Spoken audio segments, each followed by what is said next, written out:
Hello guys, welcome back to my channel all about ICDS. অবশেষে রাজ্যের অঙ্গনওয়াড়ি চাকরি প্রার্থীদের জন্য বড় সুখবর হতে চলেছে।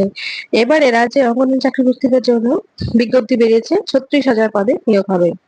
যেখানে বলা হয়েছে এই নিয়োগের মাধ্যমে পশ্চিমবঙ্গের প্রতিটি জেলা থেকে অঙ্গনওয়াড়ি ওয়ার্কার এবং হেল্পার পদে প্রার্থীদের নিয়োগ করা হবে। এটি মহিলা চাকরি প্রার্থীদের জন্য একটি বড় সুখবর। 2025-এর অগস্ট মাসে বিজ্ঞপ্তি বেরিয়েছে। পশ্চিমবঙ্গের 23 জেলার নিয়োগকারী সংস্থা মহিলা ও শিশু উন্নয়ন ও সমাজ কল্যাণ বিভাগ, পশ্চিমবঙ্গ সরকার পদসমূহ অঙ্গনারী ওয়ার্কার ও অঙ্গনারী হেল্পার। পশ্চিমবঙ্গে অঙ্গনারী নিয়োগ 2025-এ মোট শূন্যপদ 36,000। এখানে দেখো বন্ধুরা, প্রত্যেকটি জেলায় কত ভ্যাকান্সি রয়েছে সেটা এখানে দেওয়া রয়েছে। আমি আর এটার বিশ্লেষণে গেলাম না, তোমরা এটা দেখে নিও।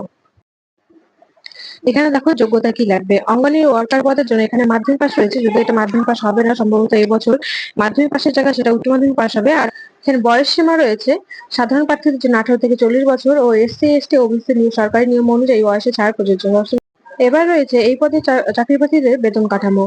যারা অঙ্গনারী কর্মী রয়েছে তাদের জন্য 4,500 টাকা, সেটা স্টেট গভর্নমেন্ট 4,500 টাকা আর সেন্ট্রাল গভর্নমেন্টের তরফ থেকে 4,500 টাকা প্রতি দেয়।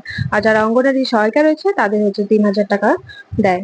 এবার অতিরিক্ত সুবিধা কি রয়েছে, রাজ্য সরকার নির্ধারিত অতিরিক্ত ভাতা বা ইনসেনটিভ দেয়, স্বাস্থ্য ও মাতৃত্বকালীন সুবিধা, সরকারি হাসপাতাল ও পরিষেবার অধিকার, সরকারি প্রশিক্ষণ ও কেরিয়ার উন্নয়নের সুযোগ। এখানে আবেদন করতে যা যা ডকুমেন্টস লাগবে সেটাও এখানে দেওয়া রয়েছে।